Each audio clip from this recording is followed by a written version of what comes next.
right, Zig coming in on the top 10 of the show, we have Arad Evans. Arad is a guitarist, composer, and singer-songwriter. Avad's career is expansive, just like the music he played. He toured and recorded with Glenn Branca's Ensemble from 1980 until Glenn's passing. He founded and still continues to play with Heroes of Tulik, and his most current project is the Whimbrels. There's a lot of stuff in between, but we're going to focus on the Whimbrels today. They have a new album coming out, self-titled The Whimbrels. It comes out June 27th on all the streaming platforms. It's a super group of avant-garde musicians, featuring players such as Norm Westberg from the Swans, just to name a few. We're going to get into listening to a track. This is She Is the Leader from The Whimbrels. She Is the Leader, that's the track. The Whimbrels is the band, and the album is self-titled. It's available everywhere June 27th. Make sure to check it out. It's got this really interesting composition of this insane wall of guitar sound, and there's so many unique things that they're doing to make that wall of guitar sound, and we dive into that in our conversation. But before we do that, if you hear anything you like, if you can like, rate, review, subscribe to the podcast, any of the podcast platforms, it helps me keep talking to cool guests like Arad and sharing their insights with you. And without further ado, here is our conversation. I wanted to kind of paint the picture. So initially, where did your musical journey start? Well, I grew up in Anchorage, Alaska, and that would be if I was a kid in the 60s and sort of just starting to play out in the 70s in high school. There was a lot of sort of folky music going around at that point, particularly up there, I think. And also sort of access to rock was dominated by big bands and, people that we think of as legacies now. And there's more interaction between up there now than there was then, in the sense of being exposed to what other people were doing. But back then it was pretty isolated in terms of that. You had bar bands, which were mostly, cover bands that had been hired up from Seattle. And, with some exceptions, that was kind of it for exposure to rock. But the thing that was accessible was acoustic guitar and playing sort of folky music. And a lot of that singer-songwriter stuff was going around back then. So that's kind of where I started. I started gigging pretty young. I was 13, I guess. 1973 is my first time I got actually paid for music. I still remember that $12. I still consider money for music as kind of special money. I was, I was fortunate. I've been fortunate in a number of different ways musically, but I was fortunate to go to this progressive high school up there, and we really did sit around listening to John Cage and argue about it, and so I got super into avant-garde music. Meanwhile, I was playing singer-songwriter stuff and covers in veggie restaurants and whatnot around town, but. There was no way to get exposure to it except through print.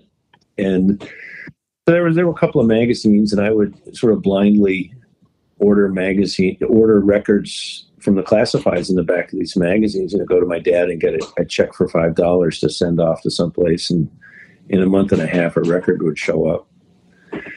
So I did that. And one of them was, I got super lucky. I saw this record called "Here Come the Warm Jets" by somebody I had just read about, called Brian Eno, and I sent away for that, and that was a life changer.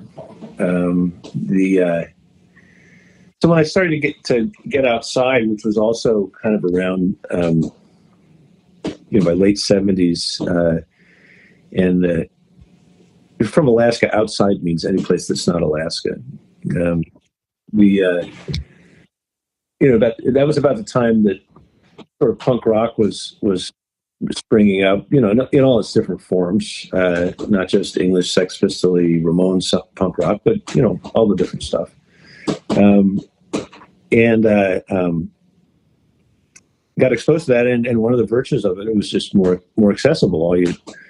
All you really needed was an amp and a guitar. You didn't need a full blown LA recording studio,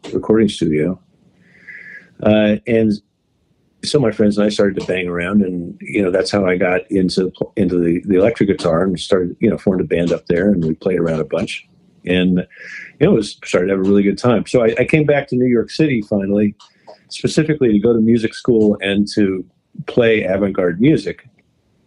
It would have been like 84, I guess. And quickly fell into it. And so that's where I would say that my journey started off. I was doing what I could find and what I could practically do, and so once I got back here, people were inventing instruments. People were taking regular guitars and screwing around with them. It was great. It was a big eye opener. That's fascinating. Like a couple points on that. Like I definitely going back to like money that's made through music. I definitely agree. There's like something special about it in a way. Like especially when you first I think of it kind of like when I'll do and I'm sure you've done it. Every musician's done it. They've played the gig where you get there and they're like, oh yeah, you get paid via tips, and you're like, cool, okay, but when you see someone come up there and leave a bill, it's just like it resonated that much with that person that they felt like they had to do it. There was no like need for them to do that, but the fact that they did, and even it's great. You're absolutely right. I over time I found that playing for the tip basket, for one thing, it's often more remunerative than what the bar owner you can pry out of the bar owner. Right. It's direct audience interaction, and also it's a little bit more of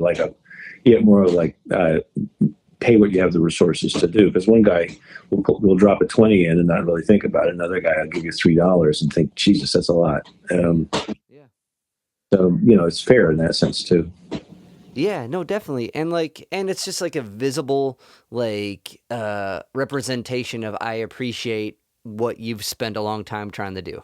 Like, you know what I mean? Exactly. Yeah. Totally agree.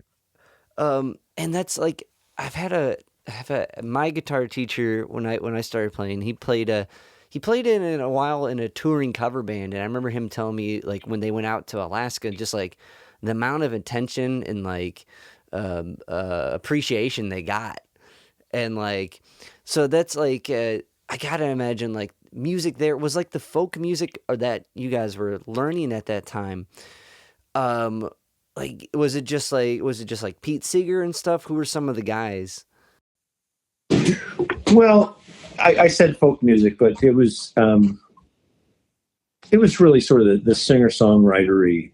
Okay, so more like Neil in the 70s. It was acoustic music. We played some super old standards, but mostly it was stuff we wrote ourselves, or the softer stuff that the big bands were doing that we were covering.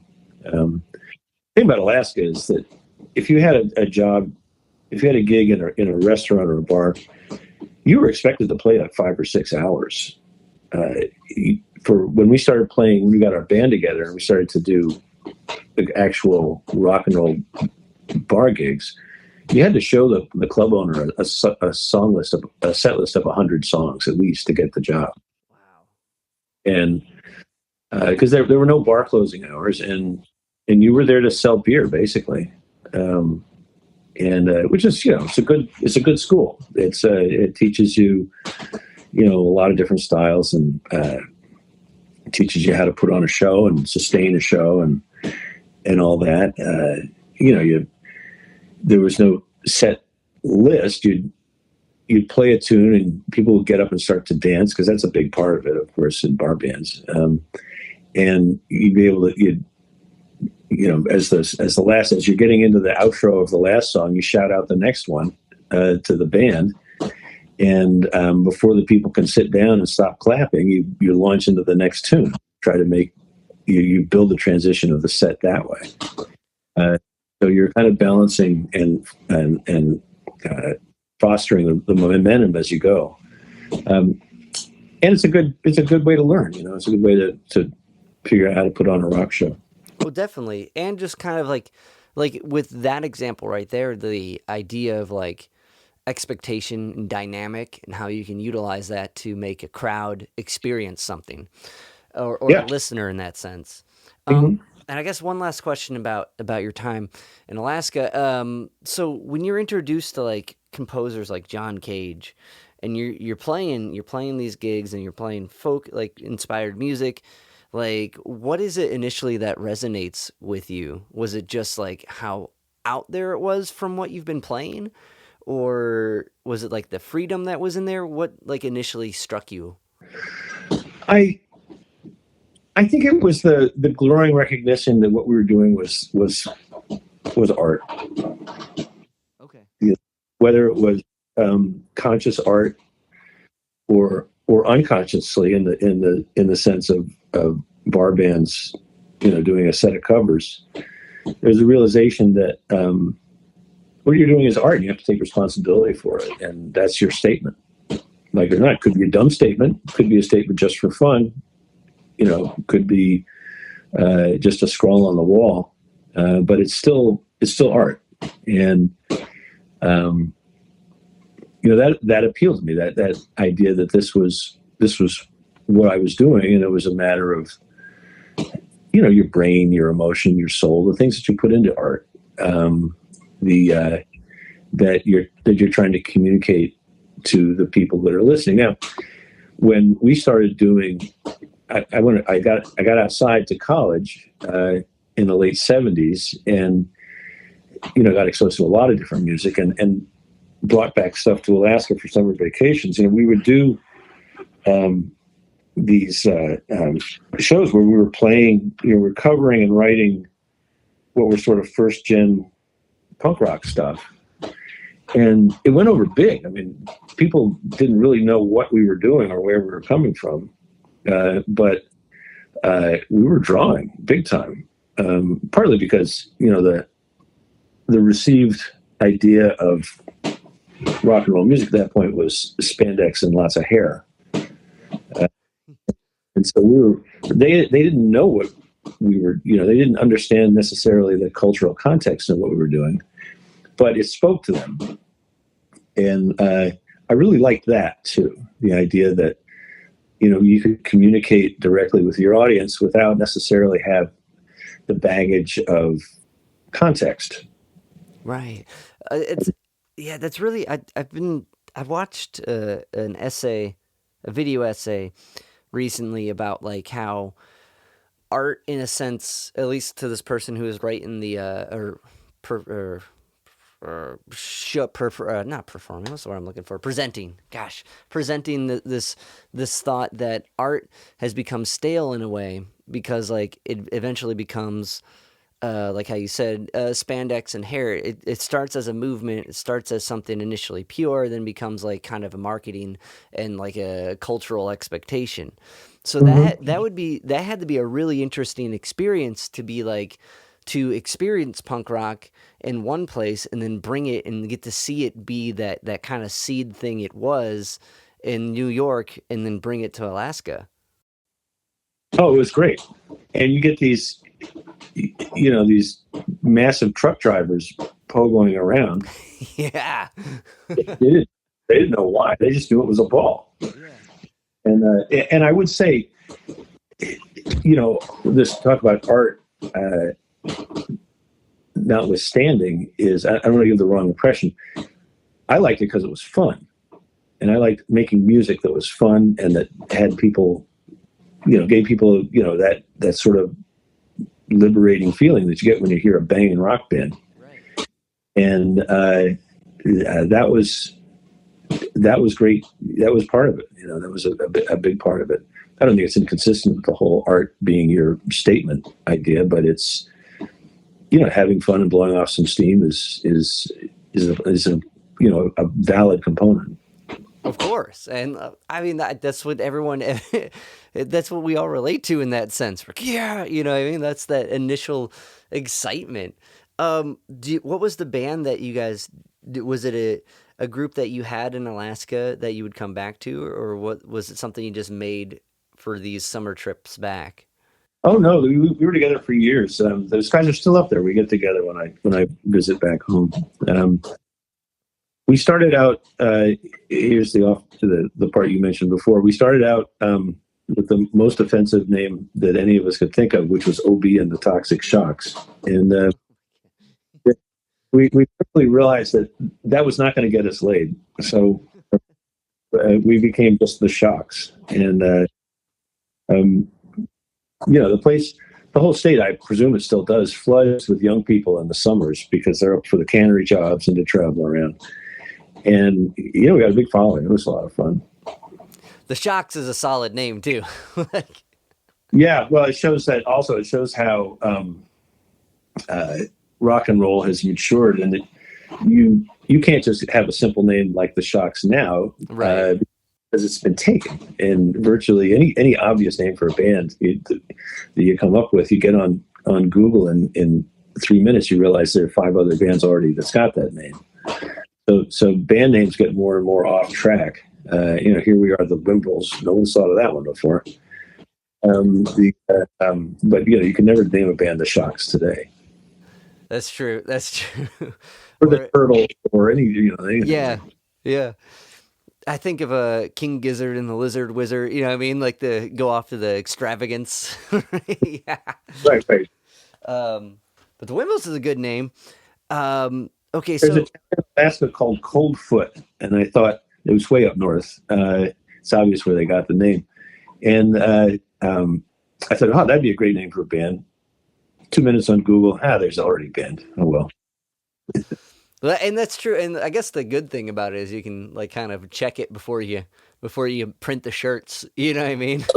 Yeah.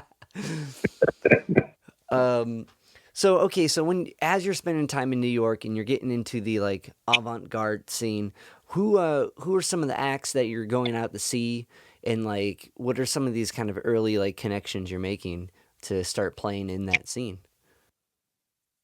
Well, I came back. I was going to school, and for when school was out in the winter, we had a January, February non-resident term. I went to the city and got a place to stay in a friend's apartment, and I was like a kid in a candy store. Open up the Village Voice, and there are pages of really cool sounding music to go out and look at.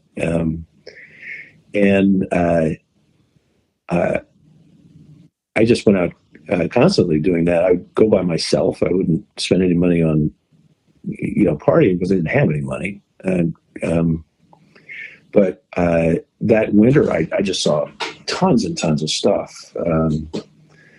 I saw Sun Ra several times at the old Squat Theater, which was a Quonset hut, I think down in the 30s somewhere, 20s in Manhattan, which you could never see now. The Sonic Youth was playing, starting out. Television at CB's, and I was and still am, super interested in contemporary classical stuff and also out jazz.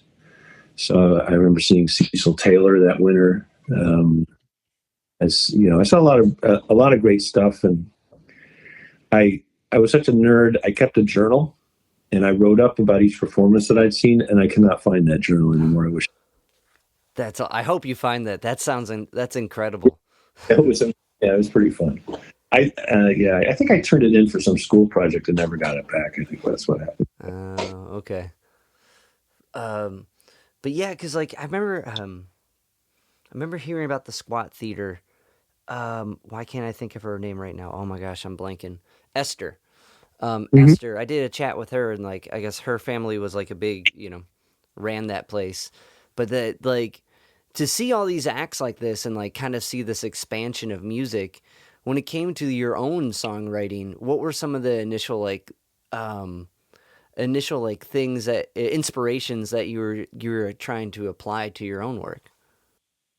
Well, I didn't have a band with my own music for a long, long time. I was kind of a it's what they used to call downtown new music. I don't think that's really a term so much anymore, but uh, when the downtown music scene was centered around East Village and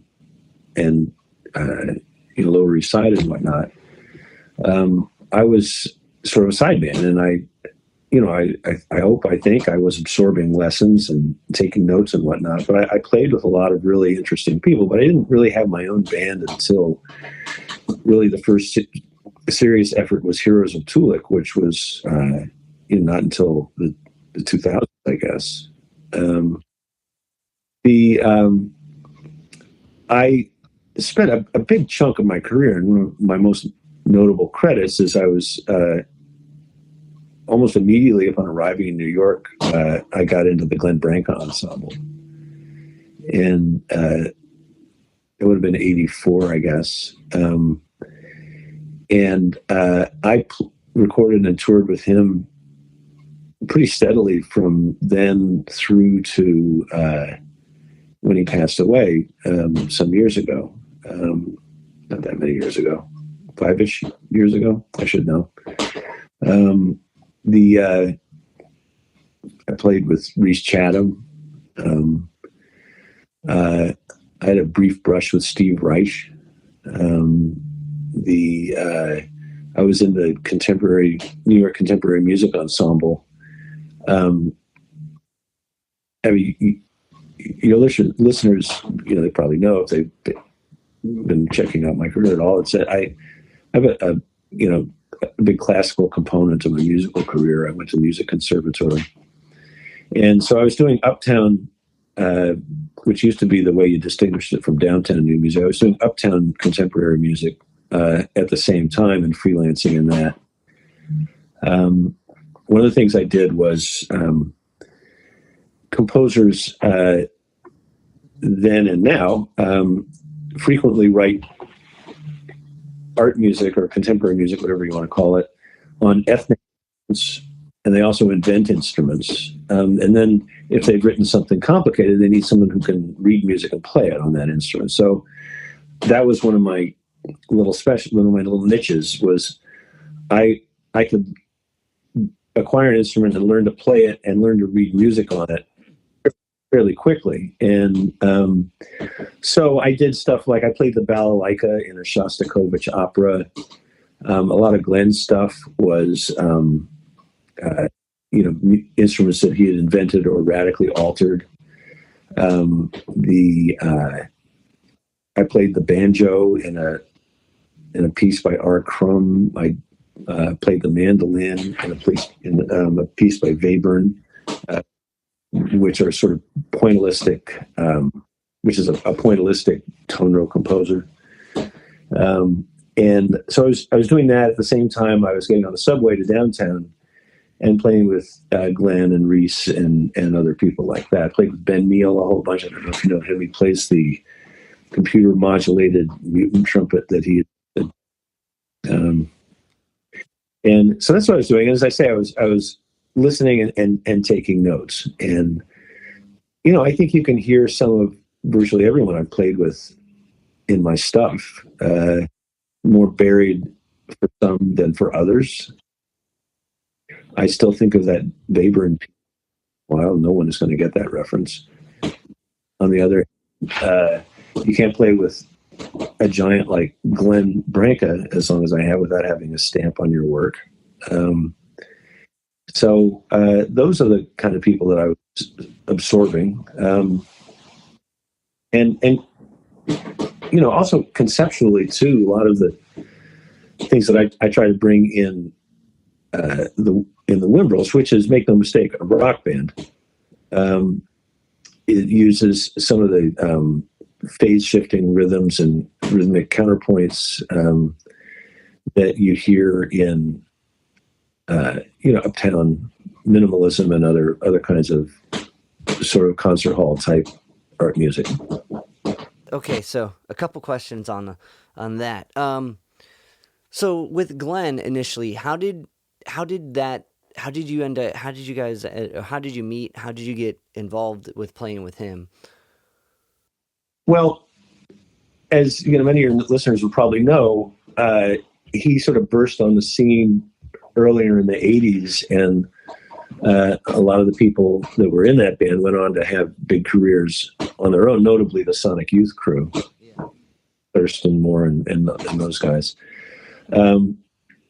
About the time I arrived, he decided they were having other things to do, and I think he decided something of a clean sweep. So I opened up the Village Voice to look for an apartment and see what was going on, and it had this ad. It said, "Wanted for U.S. and European tour.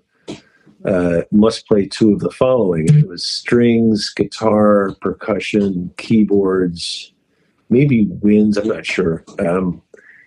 And I said, I can certainly play guitar, and I can always fake keyboard. And what's the worst that could happen? I get to meet Glenn Branca. So I called him. You couldn't email anybody back then.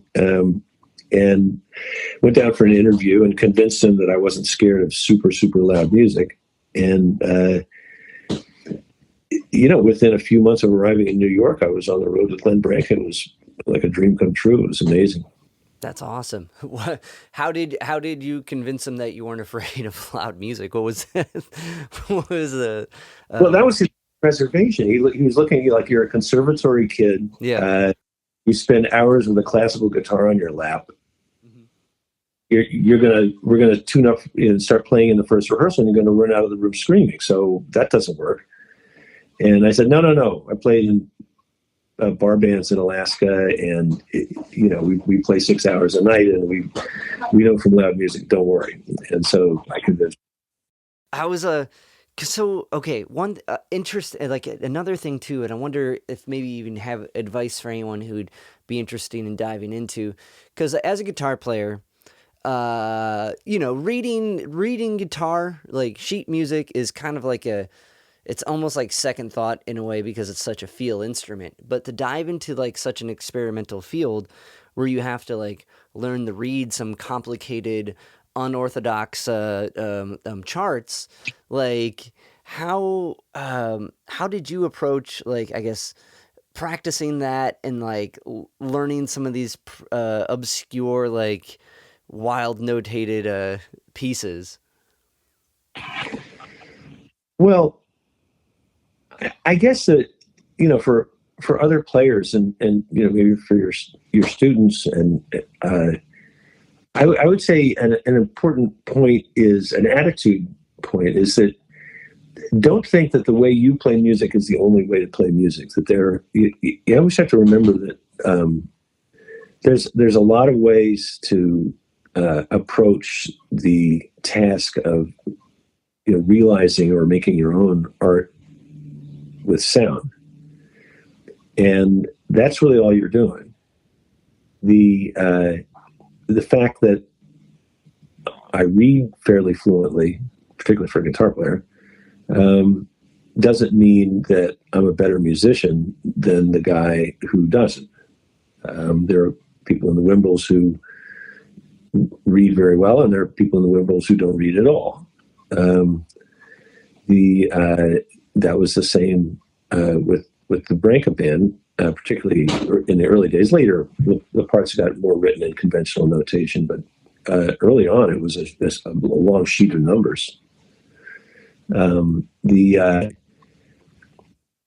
It's also the case that if you look at some of the scores from the sort of giants of uptown contemporary music, they were trying to realize things that were incapable of being written down. And so you get these beautiful scores that look like drawings, or have, long arrows on them, or a big circle with little circles inside it, and, and a set of rules for how you move through the score. Just by way of example, there is, you have to keep an open mind, I guess, is the ultimate point, and not succumb to any, to the fiction that just because you yourself have put a lot of time into mastering one idiom or method of communication, like written music, that it's better, because it's not. That was one of the things that I thought Glenn brought to his music, because his music was for sure high art, but he used, for the most part, and particularly early in his career, he used rock musicians, unschooled rock musicians, really good rock musicians, but unschooled rock musicians, and it brought a different feel to it. It gave a kind of, Glenn was not an outsider, but it gave an outsiderish feel to his music, and it was super effective. It's just, I mentioned that as an example of, you can't be a snob about the way you do music. There's an infinite ways to approach it, and so I may be off the point of your question a little bit, but that's how I would say you can sort of gain access to these different ways of reading scores. I guess that's what you asked about. These different kinds of scores, which are unconventional, is just to realize that there's an infinite number of ways to do this. One of the songs on our album, Full Moons in Galileo, starts with this big guitar choir. Excuse me. And the rules for that are, all the guitars start up at the top of the neck. You descend by a particular scale where I've named the notes. You move down the scale at a different, everybody's at their own speed. You move when you want. But if you like the chord that results, stop. If you don't like it, move. Being pretty is not necessarily better than being harsh in terms of the chord that's coming out. And you can't move up, you can only move down the scale. And when everybody gets to the bottom, that section is over. So that's in effect the score for that part of it. Okay, interesting. Because listening through the Whimbrels record, because that's the last track on the record, and listening to some of Glenn's work to get ready to talk with you, try as a guitar player trying to figure out what's going on. I think it isn't the point. It isn't the point to be like, you listen to this and you're trying to dissect exactly what's going on. I feel it's more of the experience of what you're being presented at the moment. But after a couple listens, I'm trying to figure out what's going on, and how you the instructions for that piece make so much sense as a player. Like, if you're moving down and you land on the spot, but by the time you think that spot's comfortable, two guys have already moved, or whoever else is playing guitar at that moment has already moved on somewhere else and has either kept going or found a comfortable spot. So then you have to move, which makes a really interesting voices leading together. That's fascinating. Well, it is. It's a trick of here's something from the toolbox. I hope I don't show you all of them, but the idea of setting up a pattern that people expect to repeat. I mean, that's classic for blues, rock, right, all sorts of stuff. But if you set up a pattern and then it's an unusual pattern, but the person after listening to it says, "Oh, I see, he's doing that every fourth time," then they expect to hear that the fourth time, but it doesn't happen the fourth time. It's the fifth time. And then they reassess and say, "Oh, it's every four and then every five, then every four and then every five." That's the new pattern they're looking for. And they think that's going to happen, but it doesn't. Something else happens. And meanwhile, some other maniac is going off with something else. And it's a way you can play with the audience's expectations of repetition and patterns, which people are always looking for in music. That's the fun part. So that's something that is, makes it interesting to listen to, and that I try to mine, either consciously or unconsciously. It's like keeping them on the subconscious or mental dance floor, per se. Yeah, it keeps your interest. It's a way that, because you're satisfied, because that human desire to find a pattern is stroked, but it isn't. And you have to keep listening to figure out what the new pattern is, what the real pattern is. So throughout working with Glenn, and what was because I've seen some videos and some wild instruments that he's put together. From your experience, what was the strangest instrument you got to play working with him? Well, or maybe strange isn't the word. The most interesting, I should say. Well, there's a number of possibilities there. He had one thing where he would take a big piece of cast iron and put a bunch of contact mics on it, and then have somebody and run it through the PA, and then have somebody beat on the piece of the sledgehammer. That was pretty cool. I had this harpsichord, and you usually think of a harpsichord as being a quiet instrument, but every 5 or 6 strings had a very hot pickup behind it. And so there were, I don't know how many, but 20 pickups in this harpsichord, running back out to 2 Fender Twins, both of them cranked. And the entire keyboard was microtonal, as to say that the distance and the difference in the pitch was less than the half step between a black key and a white key on the piano. And so the whole keyboard spanned maybe just a little bit more than an octave. And generally the technique for playing it with these extended trills between several keys, or just take your forearm and slam down on it, and it would rip your ear off. It was the loudest thing I've ever played. It was that was a pretty cool instrument. Would it have the buttons? Were you using the buttons on that? Because a harpsichord, right, has the buttons on the side. No, you're thinking of an organ, I think. The harpsichord is just. Oh no! Yeah, sorry, no. I was thinking of an auto harp. No. No. Okay, this is. I got it. Harpsichord, piano. Okay. Right. Wow, that's interesting too, to make it all microtonal like that, because you kind of have a visual kind of expectancy of what you're about to hear, but then you don't, because you got that. Mm-hmm. Yeah, that's awesome. I saw I don't know who was playing it. I'm gonna guess it was Glenn, but the guitar that was 2 guitar bodies attached to each other. Yeah, that's Glenn's. Yeah, that was awesome. Yeah, that's a very cool look. His instruments were a lot of, not the harpsichord, not much. It just looked like a harpsichord, but some of his guitar things that he invented were really gorgeous pieces of art in their own right. That double-bodied guitar being one.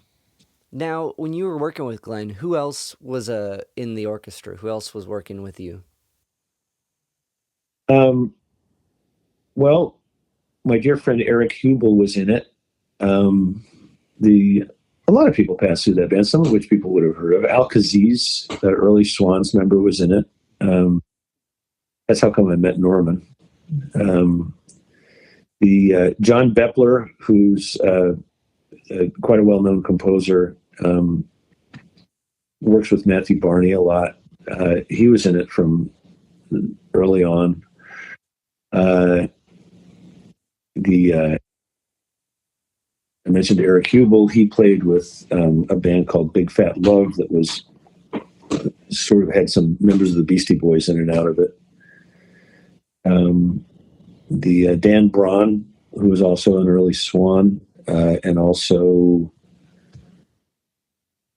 can't think of the name, but I will. Some very interesting people, and I learned from them too. Han Rowe, who was in a band, and Tim Somer, We had a band called Hugo Largo, which was a super interesting band, 2 basses and a vocalist, and Han played violin. Yeah, they were great. Greg Letson was also in that band. I'm probably leaving somebody important out, but yeah, there were a lot of very interesting people in that band. Well, yeah, I gotta imagine like with what type of group it was, like they and the type of people that would be interested and kind of drawn to that group would kind of go get some inspiration and kind of find themselves through that experience and kind of adventure elsewhere. So I gotta imagine you were meeting a lot of really intriguing and insightful people through that. Oh, that's absolutely the case. People were in and out of that band. Paige Hamilton from Helmet was in it. Oh wow! A lot of people would go in and sort of pick up the lessons that were, there and most obvious to pick up, and then depart and do their own thing. His band was very much a training ground in that sense. It's one of the ways that Glenn is a super influential composer. One of those musicians who is unhappily more influential than heard. I agree. Like I was saying, getting ready to talk with you, I was diving into a lot of his history as well, and just kind of like his perspectives on it, and like I gotta imagine like, and to sustain something like that for as long as he did, and at the capacity, you would find like a lot of people like leave in groups kind of developing with that, like that flavor that he was putting out. One other thing I wanted to ask about before moving on to the next topic was, so you worked with Robert Crumb. I didn't work with him. I played one of his pieces. Played one of his pieces. Okay. Did you get to interact with him at all? No, I did not. Oh, okay. Okay. He was a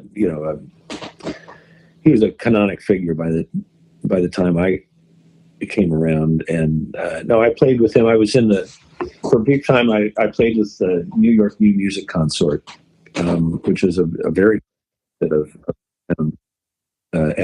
contemporary music players, and we did this piece where I was playing the banjo with a slide and thimbles and beating on the skin and doing all sorts of stuff. Well, yeah. So after, when do the heroes of Cthulhu come together? Like because now that kind of understanding your musical journey in a bit, that band has like a really interesting sense of kind of this like this space to it, but also like this kind of folk traditional background. Yeah. It did. You're right. It does have that. I was a little surprised when that reaction started to come back. One of the principles of Heroes of Tulip, which I try to maintain with the Whimbrels, is we're not aiming it. We're not trying to hit any particular genre. We're not going in and saying we're going to make this so we can get booked in this kind of club and play to this kind of crowd. None of that.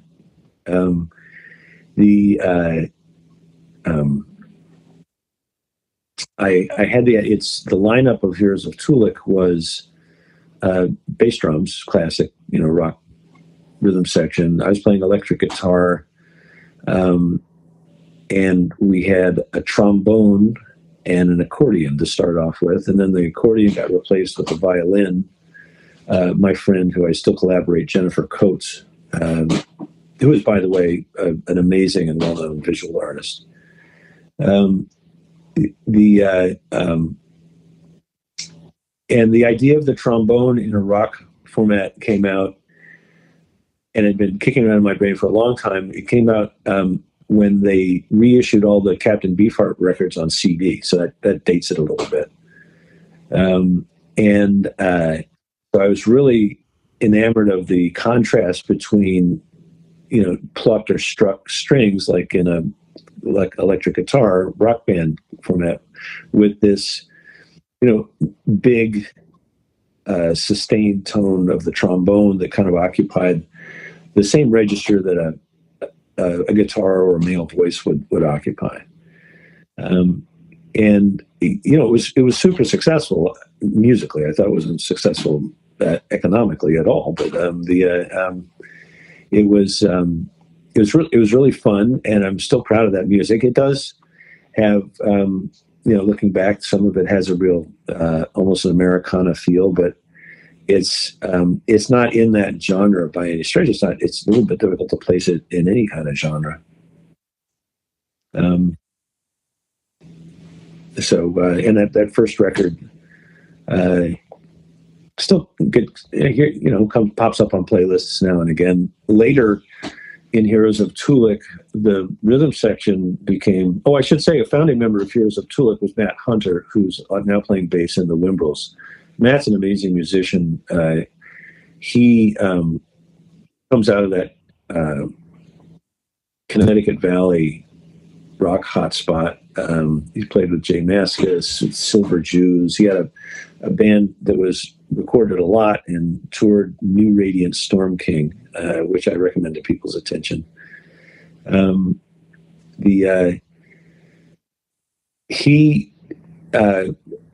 of Tulik picked up Ernie Brooks from Modern Lovers and Billy Ficca from Television as our rhythm section for the second album. And we continued kind of it's the same feel. It was the same instrumentation after all with the trombone. I think, we have one tune that's sort of finger picky and fiddly that is, almost country sounding. We have another one that kind of gets over toward more the space rock side of things, where Robert Poss sits in on distorted guitar. Anyway, it was a really good. It was a really fun band. It was a great set of musicians, and it still exists in a somewhat stripped down, all acoustic form. And when people ask, I tell them we're doing sort of minimalist informed art songs. Nice. It's now tabla, violin, guitar, acoustic guitar, and stand-up bass. That's cool. Because it's interesting with I can't remember the track name. It's Ocean, Yellow Ocean, with Yellow. That got a lot of radio play and was really beautifully remixed by a guy named Nathaniel Rowe on WFMU. And that's an interesting track. I should post that again. It's great what he did with it.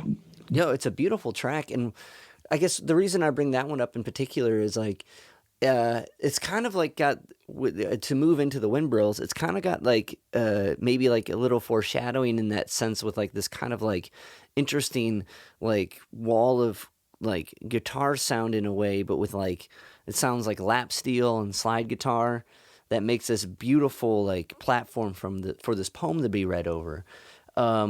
So I find it really interesting coming from this kind of background with folk music and moving into this avant-garde world, and then when it comes to your projects, so far it's this really interesting blend of those key ingredients.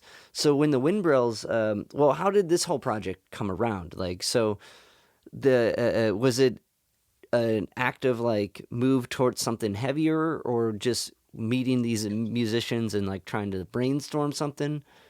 No, it was definitely I liked the work we were doing with Heroes of Tulik. I wanted to do something sort of heavier and louder and rawer and with a heavier beat. Tulik was going in a much more was turning into an acoustic band basically. I love to play rock music. I love to play stuff that pounds and has that propulsive force to it. And then it was a matter of finding the people. Luke Schwartz is a guy. He was sort of a later hire in the Branca band, very, very good musician, brilliant, a real shredder on the guitar. Norman Westberg, who people know from Swans, of course. I knew him and gave him a call and crossed my fingers, and he said yes. So that was really great. He kind of occupies what I think of as the distortion chair.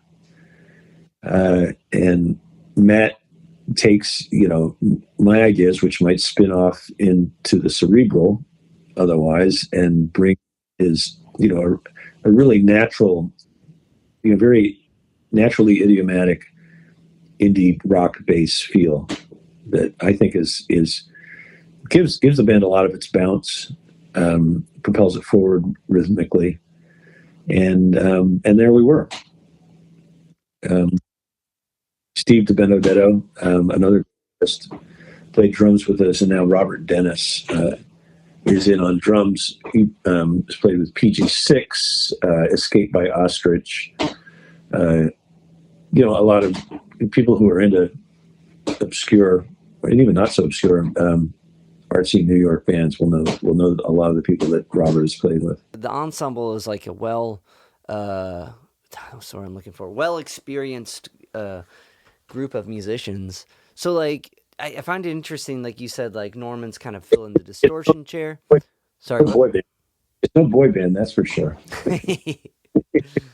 But when when you guys initially get together to work, do you have some of these tunes? Like, are you presenting songs to the group, or is it kind of like a composing together? They're presented. Okay.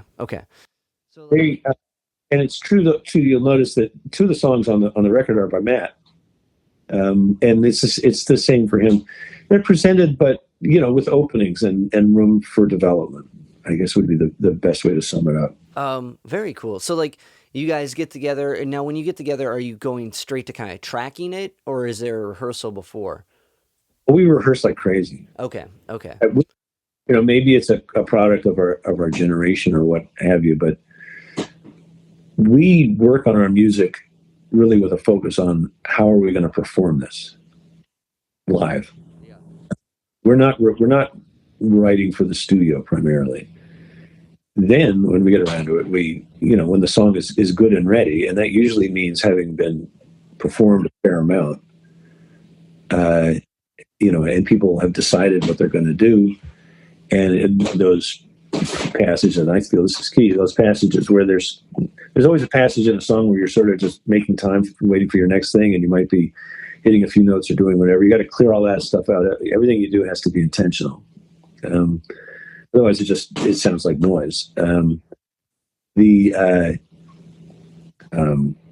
get all that stuff cleared out through having performed the song a bunch. Nothing wrong with noise, by the way. I just mean that you don't want to have extraneous stuff that you don't really want to be there just because you have to think you have to do something. And then we record it. So our recordings are, for the most part, with some cleanup, but they're essentially live recordings. It definitely feels like every part of what's going into this is intentional and placed together. You know what I mean? Like, and it makes sense that going how you described some of the rehearsal process, like you kind of want to not shed the thing, but also when there's space, when there's time for not noise, but it's to let one part ring out and let another part shine through. I think a lot of that, being able to sand off those edges before going to track it is an important process that I think only comes from the act of doing it. Well, it's one of the blessings of playing with really good people and guys who've been around the block, is that you don't have to say to one guitarist, why don't you lay back a little bit here because this guy's doing this other thing. They just know that. And, it gets built into the arrangement of the song, almost like a mix as you're going through and, working on it unconsciously, even in a rehearsal studio. Also, with this many people in a band, there are 5 of us and 3 guitars. One of the things we said early on is not everybody gets to play all the time. So you have to know when to shut up too. But people that are good and have played for a long time and know what works coming across a stage, know to do that just by themselves. Right. And listening is a part of music, so like it's a part of the whole bit. So I guess like with this kind of ensemble of like kind of pros in these fields, what through your experience of tracking this record, what are some kind of new insights you have or maybe you've picked up along the way? Well, just sort of as a recording technique, one thing that you'll see that we have a lot of several of our songs start with an unsupported, sometimes fairly complicated guitar introduction. You know, about 3 guitars doing, like in "She Is the Leader," the lead off of the song, which is also up online right now with a really cool video, which I'd like to talk about. But the guitars start like this, and they're not supported by the rhythm section. Then the rhythm section comes in. Well, hitting the tempo and the feel is very out of a clear blue like that is hard for a rhythm section, and without altering what is already there and supporting it rather than sort of jerking it off in a different direction.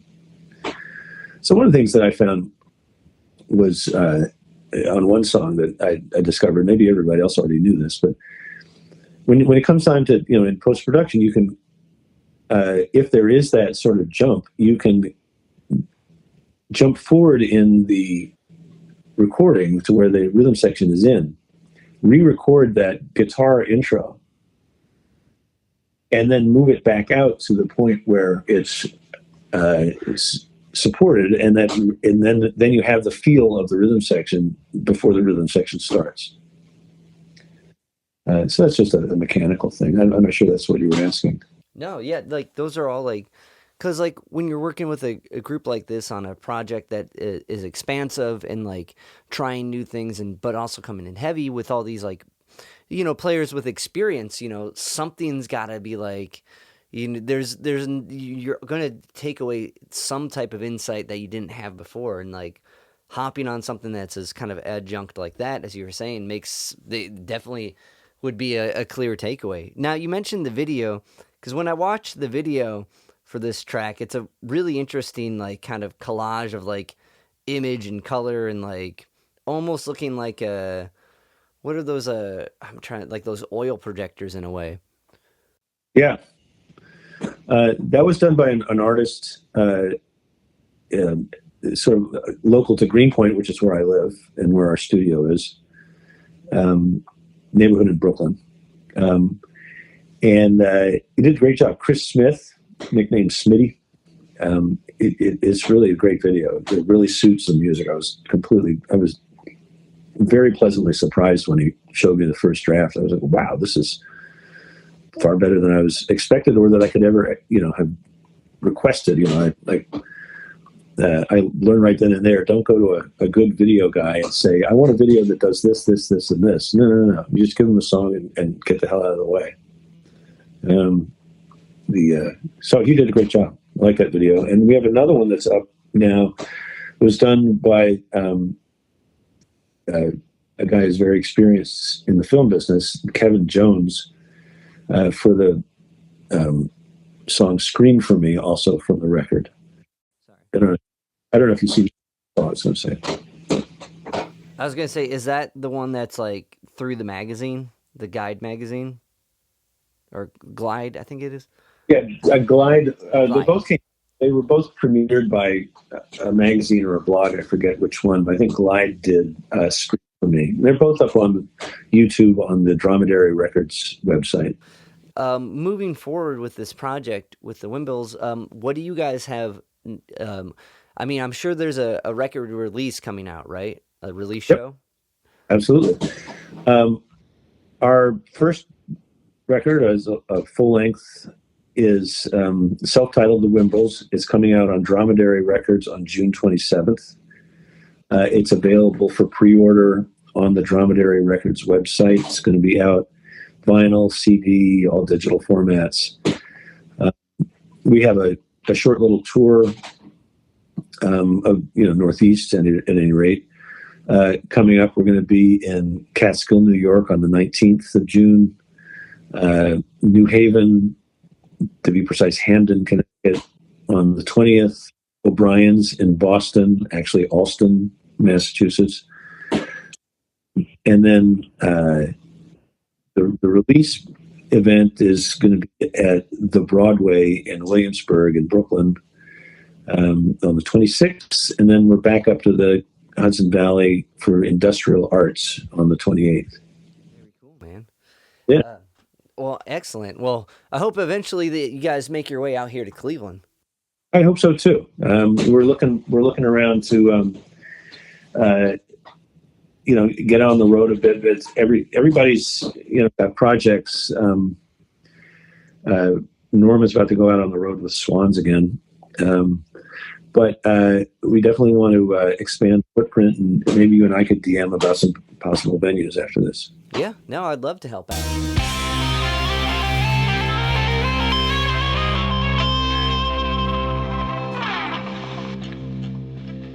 Yo, Spike Spiegel here. You just listened to Zig at the Gig podcast. Keep riding the bebop. See you, Space Cowboy. Bang.